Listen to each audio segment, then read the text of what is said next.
Huddle with corporate cars, delivering affordable luxury European vehicles nationwide. NewstalkZB, it is coming up 16 minutes away from 6. Joining me now is Cameron Slater and Josie Pagani. Very good afternoon to the both of you. Very good afternoon to the both of you when I actually hit these buttons and do that. There we go.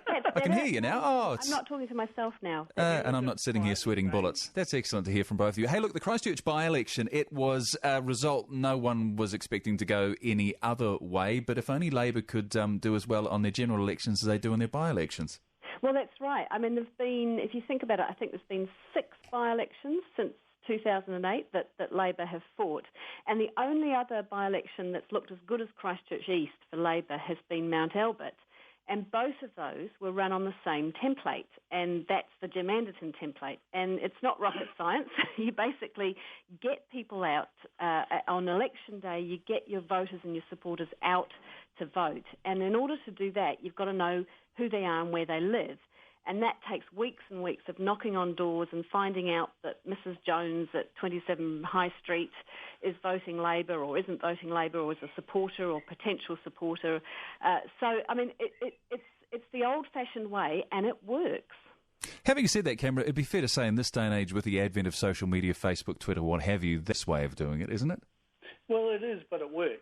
And it helps too if you've got armies of union flunkies that can walk around and knock on doors. But this was a by-election that Labour had to win.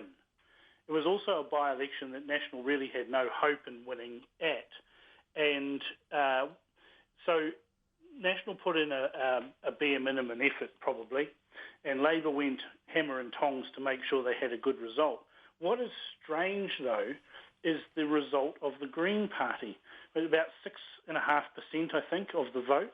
Now, my understanding from my friends in Christchurch is that the Green candidate ran a very, very strong campaign, and that was actually worrying the Labour candidate, and yet he got a 6.5% turnout on his side. Now, that says a couple of things to me. One is that Labour did very, very well on their turnout the vote on the day, and all accounts say that there was literally an army of people wearing red raincoats and red jackets and those sorts of things, providing transport to the polls and all of the rest of it.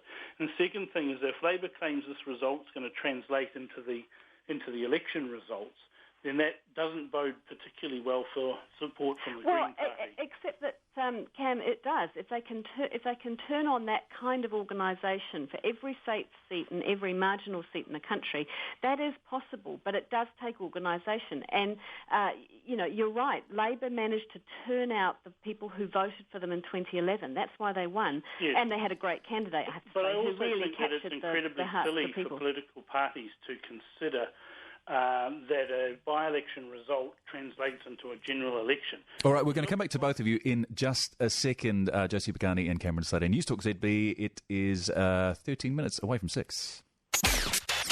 Greg Boyd Drive. With the new ANZ, the bank that gives you more. On NewstalkZB. NewstalkZB, 10 minutes away from 6. Back to the Huddle with Josie Pagani and Cameron Slater. Well, Greens, they look like a happy bunch of hemp-coloured people, and then David Hay tried to put his hand up and he got it whacked off. What happened? Turns out they're nasty.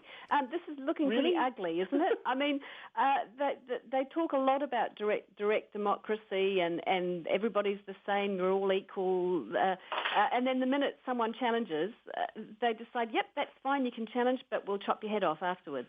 Yeah, my information tells me that that David Hay's somewhat loony, but then he's in the Green Party, so I don't understand if that's really a criteria for getting deselected.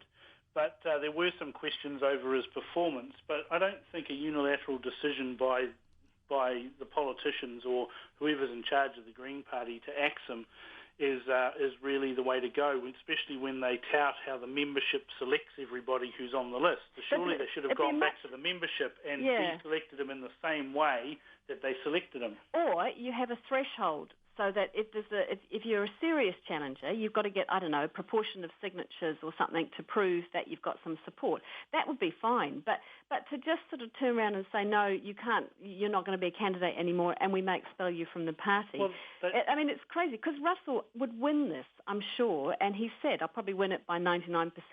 Why not just go out and say... Well, why not follow the rules of referendum, which is what they're forcing on the public? Political activism via referendum, and if David Hay got 10% of members to support him, well, then they have a vote.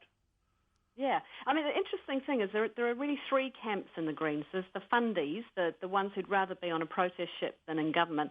Then there's the pragmatic ones who are like German Greens, who want to be in government, and they're more moderate. And then you've got the watermelons, who are red on the inside and green on the outside, which is really... Russell Norman is one. Which is Russell and Materia. And so I think what's happened is you've got the watermelons have done a deal with the pragmatic Greens to get into government. That's the right thing to do. Ones.